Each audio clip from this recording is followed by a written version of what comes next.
Bonjour à toutes et à tous. La santé au travail est au programme de ce nouveau 5 minutes en social. Virginie, tout d'abord, va nous parler des nouveaux textes réglementaires pour la protection des salariés en cas d'épisode de grande chaleur. Et Cécilia nous commentera un arrêt de la Cour de cassation sur le préjudice d'anxiété. C'est parti. Commençons par toi, Virginie. Un décret du 27 mai impose aux employeurs de nouvelles obligations de prévention en cas de grande chaleur. Quel sens donner à ce texte ? Donc, le décret crée un volet spécifique au sein du Code du travail dans la partie réglementaire. Depuis le 1er juillet, il impose aux employeurs de définir, d'évaluer les risques dans leur entreprise et de les retranscrire au sein du DUERP. Et il impose également à l'employeur de définir des mesures de prévention et de les retranscrire au sein du PAPRIPACT dans les entreprises d'au moins 50 salariés et dans le DUERP au sein des entreprises de moins de 50 salariés. Ce qu'il faut comprendre de ce décret, c'est que c'est un signal envoyé aux entreprises pour qu'elles s'emparent du sujet, que ça ne reste pas un problème extérieur à l'entreprise. Et quelles sont les mesures de prévention que l'employeur doit prendre ?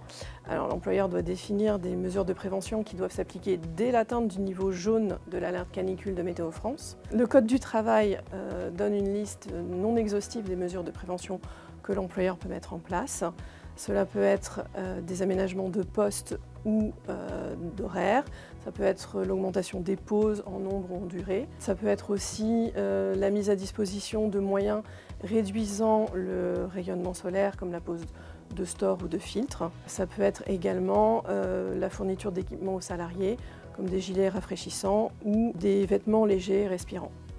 Et ce qu'il ne faut surtout pas oublier pour avoir des mesures de prévention précises, c'est qu'il faut s'intéresser aussi à des populations de salariés comme les salariés fragiles ou vulnérables, atteints de maladies cardiaques, asthme, hypertension. Il faut aussi s'intéresser aux femmes enceintes. Il faut s'intéresser aux salariés en contact direct avec la clientèle qui peuvent subir plus d'agressivité pendant ces périodes de chaleur intense. Et il faut aussi s'intéresser au trajet des salariés, souvent porteurs d'accidents du travail. Et donc, si l'employeur ne respecte pas ses obligations, quelles sont les conséquences pour lui ?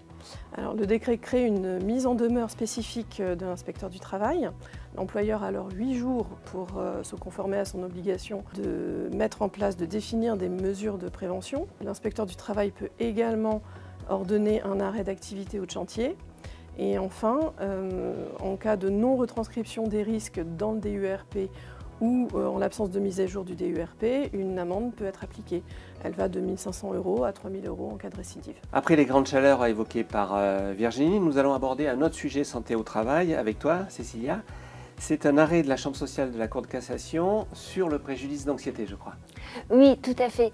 J'ai sélectionné un arrêt du 29 avril 2025 car il est intéressant à mes yeux. Il combine à la fois les règles sur le transfert d'entreprise avec celles applicables au préjudice d'anxiété et il met bien en valeur les particularités de ce préjudice. Est-ce que tu peux nous rappeler ce qu'est le préjudice d'anxiété ? C'est un préjudice que la Cour de cassation a reconnu en 2010 pour les travailleurs de l'amiante. Il permet de les indemniser de l'inquiétude permanente qu'ils ressentent face au risque de développer à tout moment une pathologie grave liée à ce matériau. Alors, il répare ainsi les troubles psychologiques causés par la connaissance de ce risque. Initialement, il était réservé aux travailleurs bénéficiant d'une pré-retraite amiante et il a été ensuite élargi à tous les travailleurs exposés à ce matériau, puis à tous les travailleurs exposés à une substance toxique ou nocive. Et donc là, dans l'affaire que tu veux nous commenter, c'était une exposition à l'amiante qui était en cause ? Oui, mais hors pré-retraite amiante. Alors, en l'espèce, un salarié était employé comme soudeur dans une fonderie de 1981 à 2013. Son contrat de travail avait été transféré à 2 reprises dans le cadre de transfert d'entreprise et la fonderie avait utilisé de l'amiante jusqu'en 1991. Et pourtant, la Cour de cassation décide que c'est le dernier employeur qui doit indemniser exclusivement le salarié. Ça paraît surprenant puisqu'à priori ce sont les premiers employeurs qui étaient en cause dans cette histoire. Oui, mais la Cour de cassation considère que le fait générateur du préjudice d'anxiété résulte non seulement de l'exposition à l'amiante ou à la substance toxique, il suppose également la connaissance de ce risque lié à cette exposition.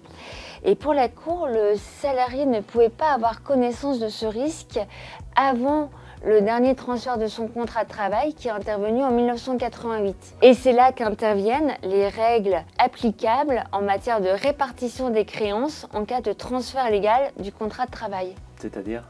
Eh bien, que les créances nées après le transfert du contrat de travail incombent au cessionnaire et donc au dernier employeur. C'est vrai que ça paraît surprenant comme solution. Oui, c'est vrai que c'est une solution qui est très défavorable au dernier employeur, mais il faut savoir qu'elle n'est pas nouvelle, puisqu'elle a déjà été appliquée en matière de pré-retraite amiante, et elle a le mérite de la cohérence par rapport aux règles retenues par la Cour en matière de prescription, à savoir que la prescription, le délai pour agir, court à compter de la connaissance du risque. Après, il est vrai qu'elle pourra poser des difficultés aux juges du fond, qui devront déterminer à quel moment le salarié avait connaissance du risque de développer une pathologie grave liée à son exposition à l'amiante. Merci Cécilia pour ces explications. Merci aussi à Virginie. À très bientôt pour un nouveau 5 minutes en social.